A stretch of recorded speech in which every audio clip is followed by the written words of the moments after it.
Majelis Jemaat GBIB Sinai Surabaya menyambut dengan sukacita kehadiran saudara-saudara jemaat dalam ibadah hari Minggu yang kedua sesudah Epifania bagi saudara yang pertama kali bersekutu dalam ibadah di GBIB Jemaat Sinai Surabaya. Kami ucapkan selamat datang dan selamat beribadah. Kiranya kesetiaan kita beribadah kepada Tuhan merupakan ungkapan syukur nyata melalui kehidupan persekutuan dan membawa berkat bagi kehidupan kita dan sesama kita. Pemberitaan firman pada saat ini adalah Pendeta Happy LS Situmorang STH.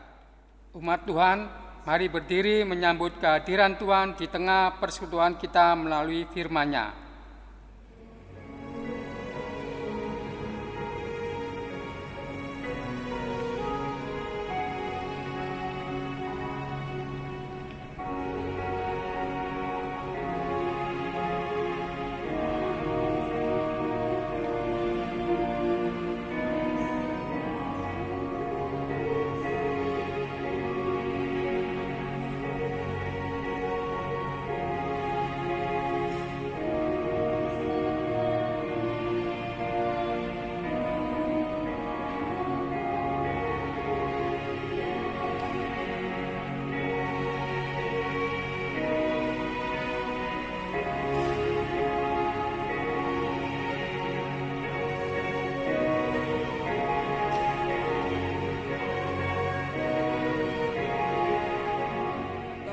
Kita adalah dalam nama Tuhan yang menjadikan langit dan bumi.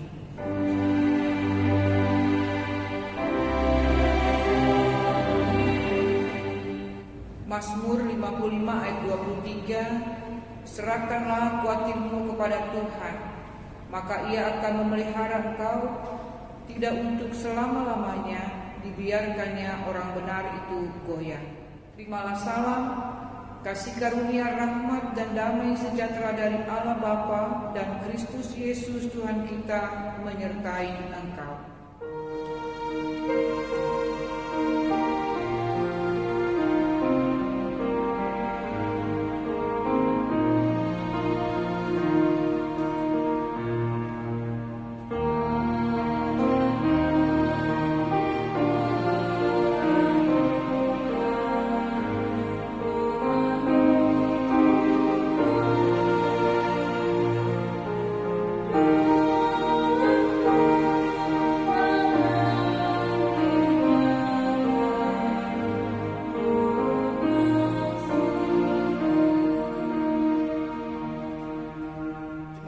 Mari kita berdoa. Ya Bapa Maha Kuasa, ya Kristus Maha Pengasih, karuniakan Roh Kudus-Mu untuk memimpin kami mendalami kekayaan firman-Mu dan mampukan kami juga membagi kekayaan firman-Mu itu kepada semua orang melalui pikir, tutur dan laku yang benar dalam hidup dan kerja layan kami setiap hari. Amin. Umat Tuhan, marilah berdiri untuk mendengarkan firman Tuhan. Haleluya.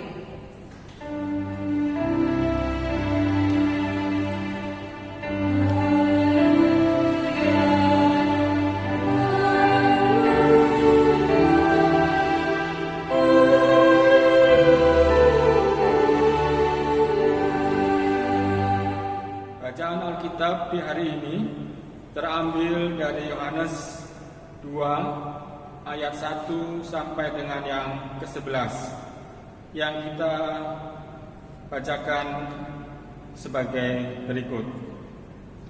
Perkawinan di Kana. Pada hari ketiga ada perkawinan di Kana yang di Galilea, dan ibu Yesus ada di situ. Yesus dan murid-muridnya diundang juga ke perkawinan itu. Ketika mereka kekurangan anggur, ibu Yesus berkata kepadanya, "Mereka kehabisan anggur." Kata Yesus kepadanya, "Mau apakah engkau daripadaku, ibu? Saatku belum tiba." Tetapi Ibu Yesus berkata kepada pelayan-pelayan, "Apa yang dikatakan kepadamu, buatlah itu." Di situ ada 6 tempayan yang disediakan untuk pembasuhan menurut adat orang Yahudi. Masing-masing isinya 2-3 buyung. Yesus berkata kepada pelayan-pelayan itu, "Isilah tempayan-tempayan itu penuh dengan air." Dan mereka pun mengisinya sampai penuh. Lalu kata Yesus kepada mereka, "Sekarang cedoklah dan bawalah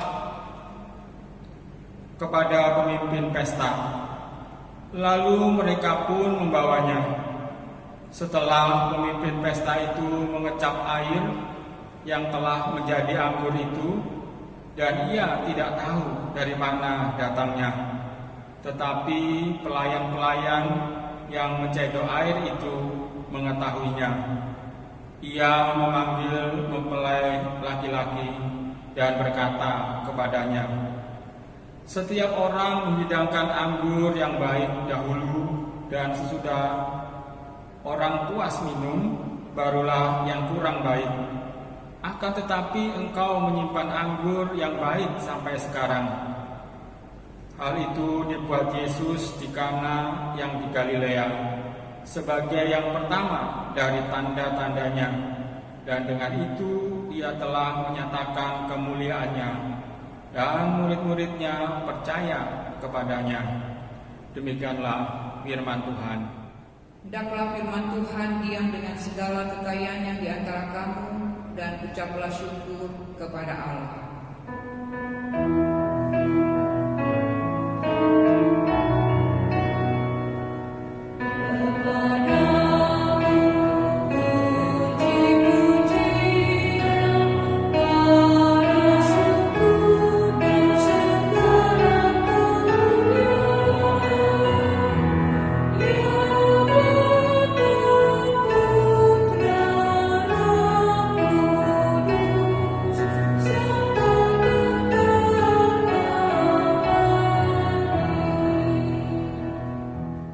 Jemaat Tuhan yang dikasihi Yesus, pemberitaan firman Tuhan yang terambil dalam Injil Yohanes 2 ayat 1 sampai dengan yang ke-11 mengingatkan kita pada mujizat yang pertama yang dibuat oleh Yesus.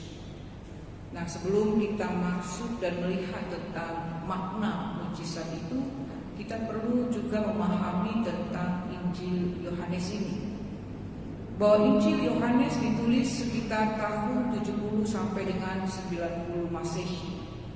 Dan penulis Injil Yohanes menggunakan pemikiran Yahudi dan Yunani untuk menggambarkan keberadaan Kristus.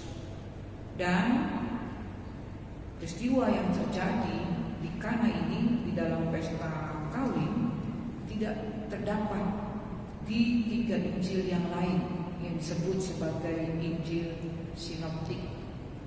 Jemaat Tuhan, mujizat yang terjadi di pesta perkawinan itu menceritakan kepada kita tentang hubungan Tuhan Allah dengan umatnya.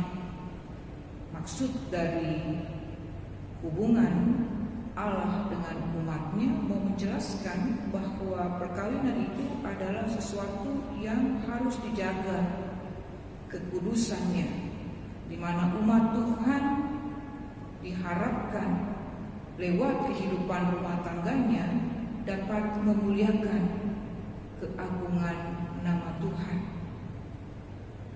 Jemaat Tuhan, mujizat ini berawal dari permohonan Maria, ibu Yesus, yang menyatakan bahwa saat itu di pesta terjadi kehabisan anggur, sama seperti di pesta kebanyakan. Tuan rumah akan memilih sanak keluarga yang terdekat untuk bertanggung jawab atas makanan dan minuman. Nampaknya Maria, ibu Yesus, mendapat tugas ini, sehingga ia bisa mengetahui ada kekurangan anggur Dan anggur di pesta zaman Yesus itu menjadi sebuah ukuran kemeriahan sebuah pesta, tetapi bukan untuk dipakai bermabuk-mabukan seperti kebanyakan perkawinan. Yang terjadi pada saat itu adalah jamuan, makan, dan minum bersama dalam kebahagiaan mempelai. Ketika Maria mengetahui keadaan tersebut, ia menyampaikan permohonan kepada Yesus. Mengapa Maria harus menyampaikan itu kepada Yesus? Karena Maria tahu bahwa anaknya ini mempunyai kuasa yang tidak sama dengan kebanyakan orang.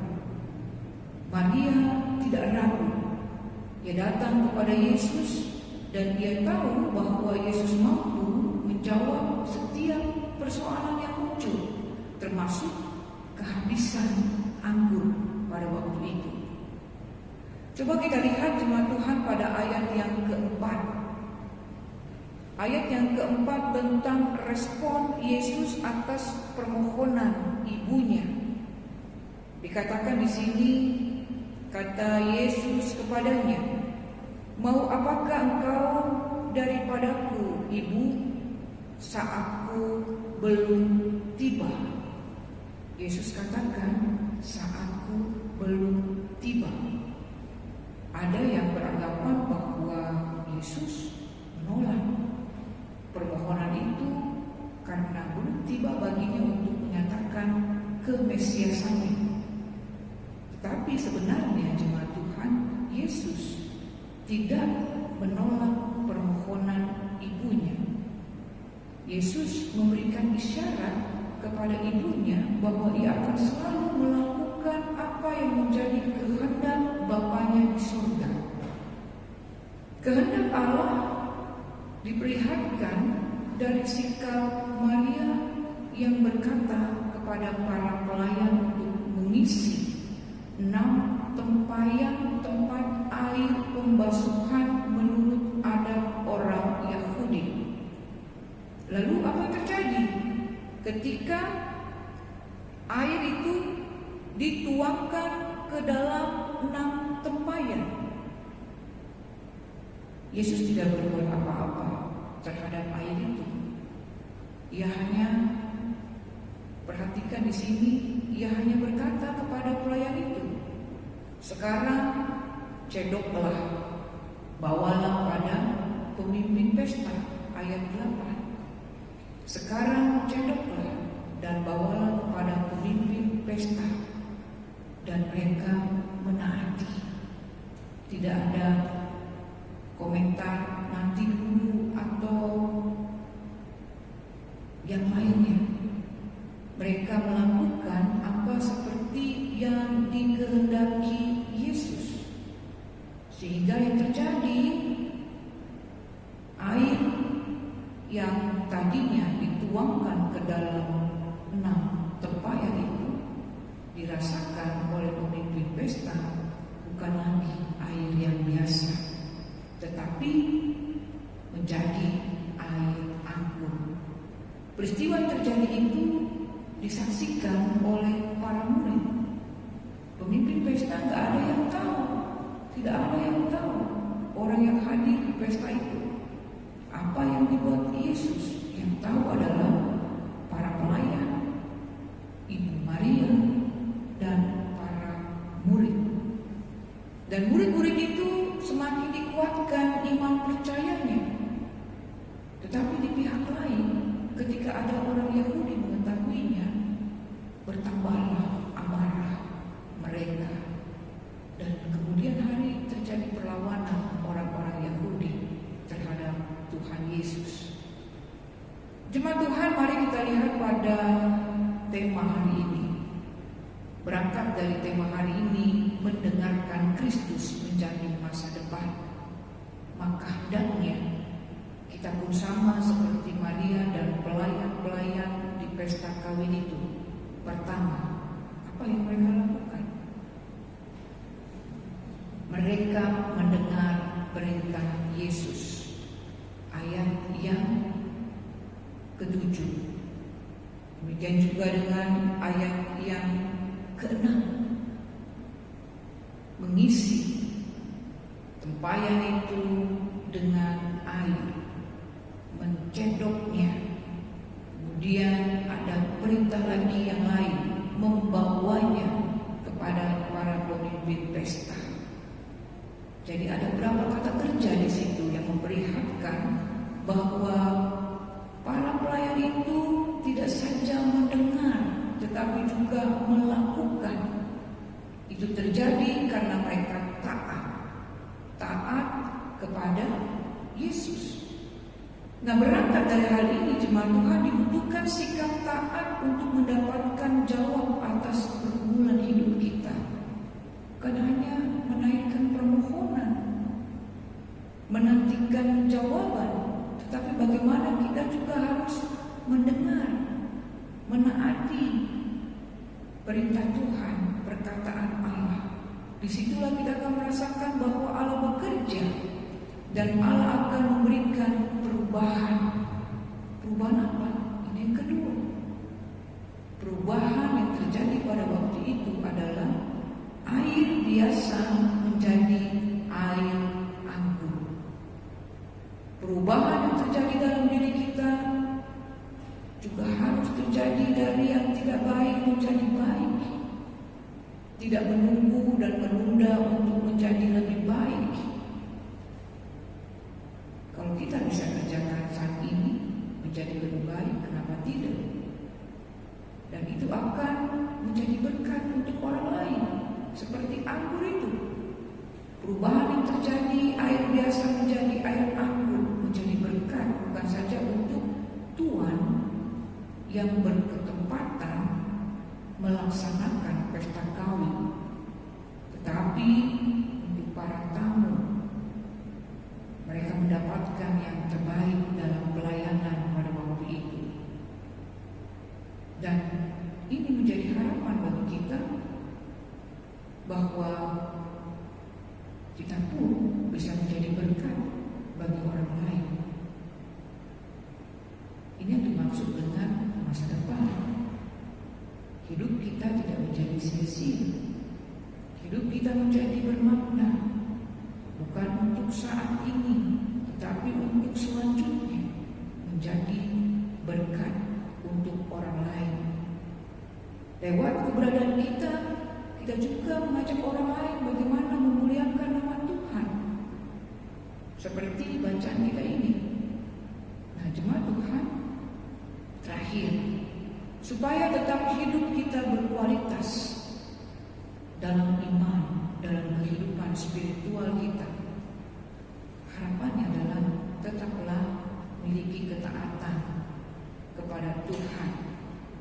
Isilah hidup kita dengan firman Allah, maka kemuliaan Allah akan dinyatakan kepada kita.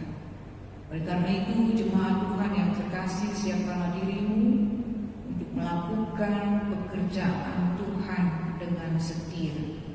Ia akan membantu, menolong, dan memberikan jawab atas setiap pergumulan kita masing-masing. Tuhan Yesus memberkati. Amin. Kita satu dalam doa. Kami datang kepada Tuhan mengucap syukur dan terima kasih. Kami boleh ada di hari yang baru, di tahun yang baru. Bahkan kami boleh menikmati ada banyak berkat Tuhan yang mengubah hidup kami menjadi lebih baik. Dan perubahan yang bermakna. Dan kiranya ini boleh terus terjadi sehingga hidup kami menjadi alat pelayanan Tuhan yang membawa berkat untuk orang lain, sesama kami. Kami berdoa Tuhan, mampukan kami untuk memahami lebih baik tentang mukjizat Tuhan Allah di pesta kawin di Kana. Kami berdoa untuk kehidupan situasi yang terjadi di dunia ini pada saat ini. Dalam pergumulan kami yang sama menghadapi pandemi yang tidak pernah turun. Dan kami percaya ada maksud Tuhan bagi kami untuk belajar bagaimana mengagungkan dan memuliakan nama Tuhan lewat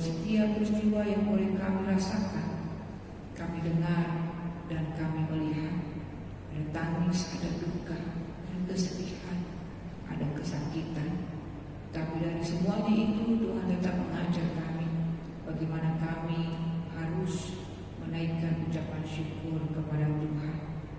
Berkati pemerintahan kami Tuhan di Indonesia, berikan hikmat tuntunan Roh-Mu yang kudus bagi para pemimpin bangsa, bersama dengan TNI Polri, dapat dan selalu menjadi alat pelayanan Tuhan yang menghadirkan damai sejahtera-Mu. Terima kasih Tuhan, berkati juga pelayanan berlangsung di tengah jemaat kami dalam keterbatasan dan kekurangan yang kami miliki. Kami percaya masing-masing kami akan saling melengkapi, sehingga pelayanan kami boleh menjadi sempurna di hadapan Tuhan. Besok kami akan kembali bekerja. Kami mohon tuntunan Tuhan memberkati kami dan mencukupkan apa yang menjadi kebutuhan jasmani dan rohani dalam hidup kami bersama dengan keluarga dan juga umat percaya. Inilah doa kami Allah Bapa yang kami alaskan dalam nama Yesus Kristus Tuhan kami yang sudah mengajar kami berdoa bersama. Bapa kami yang di surga, kuduskanlah nama-Mu, kerajaan-Mu, jadilah kehendak-Mu di bumi seperti di sorga.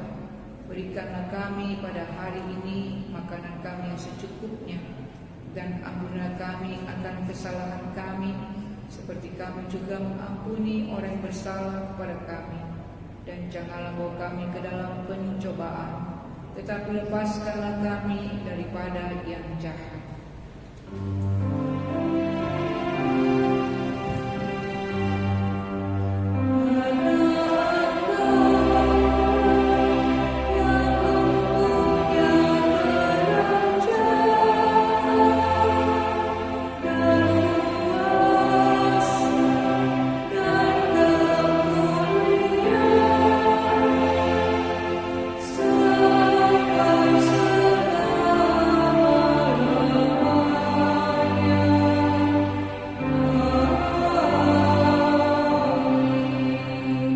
Marilah kita menyatakan syukur kepada Tuhan melalui pemberian sukarela untuk menunjang pelayanan gereja dengan mengingat pesan Alkitab dalam 2 Korintus pasal 8 ayat 12 yang menyatakan, sebab jika kamu rela untuk memberi, maka pemberianmu akan diterima kalau pemberianmu itu berdasarkan apa yang ada padamu, bukan berdasarkan apa yang tidak ada padamu.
Umat Tuhan, marilah kita berdiri untuk menyerahkan persembahan syukur kita kepada Tuhan. Mari kita berdoa. Ya Tuhan Yesus, Engkaulah segala-galanya dan sumber hidup kami. Apa yang kami berikan ini adalah dari tangan-Mu jua, dan karena itu kami persembahkan seluruhnya untuk kemuliaan-Mu. Amin. Jemaat Tuhan, mari kita berdiri. Pergilah dengan damai sejahtera Kristus, kembalilah ke dalam kehidupanmu sehari-hari, dan bagikan kasih kepada sesama di sekelilingmu.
arahkanlah hati dan pikiranmu kepada Allah dan terimalah berkat-Nya. Tuhan memberkati engkau dan melindungi engkau. Tuhan menyinari engkau dengan wajah-Nya dan memberi engkau kasih karunia. Tuhan menghadapkan wajah-Nya kepadamu dan memberi engkau damai sejahtera.